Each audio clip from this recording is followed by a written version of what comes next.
about Isaiah Stewart? What do you think he makes on his new contract?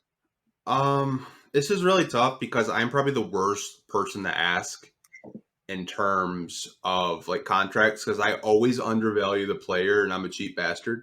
I will just say that right now. Okay. Asking me what I would value at Isaiah Stewart may come off disrespectful, and just know it. I love Isaiah Stewart. I think very highly of him, but a number I would be comfortable with giving him is like 7 to 9 million a year. That's it. Ooh. Okay. Like I said, I'm the worst person in terms of like contracts. Like I think he has value on the Pistons, but I'm not willing to break the bank to keep him.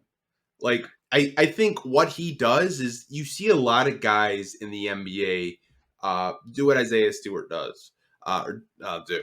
He's a high energy guy. Like I think of a Montrezl Harrell, like I think of Isaiah Stewart. Like Montrezl Harrell obviously can't stretch the floor like Isaiah Stewart. But, I mean, Montrezl Harrell got the bag a couple of years ago. Like I said, I could see the Pistons, giving him, like, close to what Marvin Bagley got, It's just – I know there's value there. Like I said, I'm the worst person to kind of, like, ask because I always undervalue the player just because I was just like I just don't see the value of, keeping a guy that's undersized that – some nights, he has the advantage. Other nights he doesn't. But I think he's valuable. I don't know. I wouldn't go above like a $10 million price point.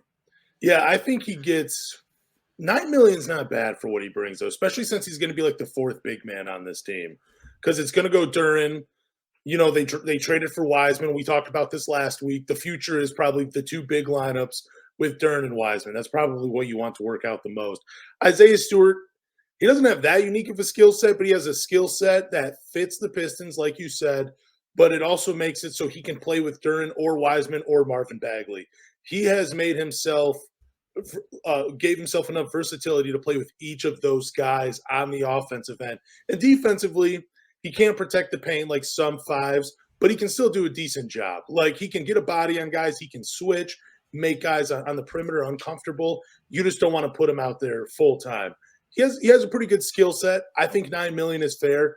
I think he gets paid closer to 12 just because, NBA salary cap, that goes up, it seems like almost every offseason. Yeah. So, $12 million, what would have seemed like a lot a couple seasons ago is just like pocket change at this point.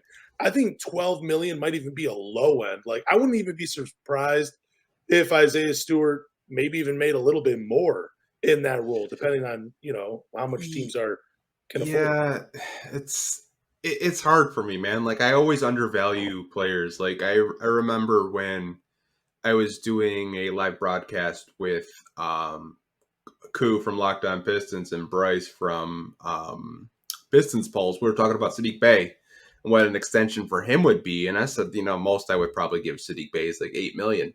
Yeah. And you see Saddiq Bey's trying to get close to an $80 million contract. So he's asking for like $15 million, almost $20 million per year. It's just like, I'm like the worst person to probably ask like what a player should ask for free agency or contract. I would probably be the worst GM too, because I would just like, you ain't worth the max. Like I'd probably give you like 10 million. I'm just a cheap bastard, like I said. But I don't know, man. Like, because I think Wiseman, not this year, but the year after, is going to be making close to 15 million. Mm. So it's like, I think Wiseman, obviously being a first overall pick, I think he's kind of earned that 15 million. He's played phenomenal, but like I love Stewart too. I think he's something that a lot of Pistons fans love. Kind of have that blue collar mentality, just tough out there, competes on every play. But dude, like 12 million, like most of your money would be in the front court if you think about it that way. Oh, like, that's interesting. Yeah, like you have Bagley at 12 million. You still have Duren on a rookie deal for a couple more seasons. Wiseman is still on his first overall pick rookie deal, but like I said, I think he's making 12 this year. He's making the same as Bagley, if not maybe a couple pennies more. I don't know. Do you really want to commit all that money to the front court when this is more of a, a perimeter type of league now, where, you need wings and 3-point shooters. And outside of, Stewart, really, I don't know if I'd feel comfortable like locking up all of my cap space in the front court.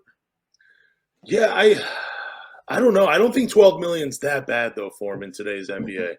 I don't like. I mean, if he signed a 3-year, $36 million deal, I mean, I don't love it, but also at the same time, I don't hate it. I mean, now if he's coming in like a 3-year, $45 million deal, it's like, whoo, that's a lot of money for a fourth big. But again, NBA salary cap is just going up, and contracts are just getting larger. Like the minimum is going to be what Hami gets. I feel like in a few seasons. $5 million per year is probably going to be the minimum for a guy. So I just think I do think you're right with Isaiah Stewart. That $9 million mark seems fair. It's just in today's NBA, it's probably going to be a little bit more, and we're just going to have to live with it. Yeah, I mean, you could see a team. I always use Charlotte as the example, just because they've been a very poorly run franchise. But you could see a team like the Hornets. Let's just say we offer them 9. Hornets would say, "We'll offer you 15." Yeah, like there's always going to be an NBA team kind of like lurking of like what you have, because maybe they see Stewart as more of just a stretch forward to shoot a bunch of threes and defend. Let me ask you this: what is the amount of money per year you'd say goodbye to Isaiah Stewart to? Like if a team offer, like you're saying, like Charlotte, they offered him a contract. What's the price point where you're like, I'm okay with the Pistons not matching on that? I think I said a couple of minutes ago, my highest price point for Isaiah Stewart would be $10 million a year. Okay. I think if you get beyond that, you kind of have to question what you're doing, because even though we're a small market, even though we haven't won a whole lot of games, you still have to be smart enough to know, saying, okay, I love Isaiah Stewart. We drafted him. He's developed quite a bit since we have drafted him, but you don't want to break the bank to keep a guy that's, if I'm being honest, a role player on any other playoff or a championship level team. Like I said, I think 10 million is fair. I think he'll probably get that with Troy Weaver. I know Troy Weaver loves Isaiah Stewart. He's very high on Isaiah Stewart. It's the one guy that, you talk to media members, they think Isaiah Stewart could be a Piston for life. Like that's how highly the organization thinks of him, and that's how highly Troy Weaver thinks of him. So I know we're just speculating of like what he could possibly get, but like I said, 10 million to me is just like, if you're, 12, 13, 14 million, it's just like, you kind of have to think about what you're doing as an organization. And like, you keep talking about like, oh, the CBA, the contracts are going up. They haven't even agreed on a new CBA agreement yet. So, the salary cap hasn't gone up yet. There's still talks with owners, with players not playing back-to-backs. You got guys like Kawhi Leonard who, seems like he sits out like half the season and just turns it on around this time of year. So, I mean, there's still talks about CBA. So we really don't know where the salary cap is headed. But I think a deal will get done with that. But back to like the Stewart situation, like I said, 10 million to me, that's my price point. I don't know about what your price point would be. I think you said like 12 million is fair. Yeah. But like I said, for me, I think I would walk away if it came to that.